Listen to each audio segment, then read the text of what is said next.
Ang DF-5C ay isa sa mga global strike missile ng China. May range ito na hanggang 20,000 kilometro. Kaya nitong abutin ng buong mundo kasama na ang mainland ng United States.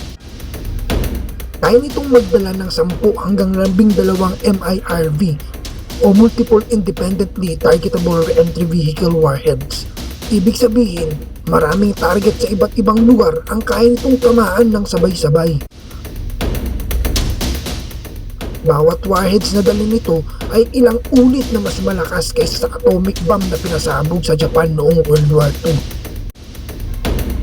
Kung ang isang DF-5C ng China ay papaliparin patungong Pilipinas, kaya nitong burahin ang Tarlac, Pampanga, Bulacan, Rizal, Cavite, Batangas at buong Metro Manila ng sabay-sabay. Nakakatakot, no? Gamit ito ng China bilang strategic deterrent para ipakitang may kakayahan silang tumugon sa anumang banta.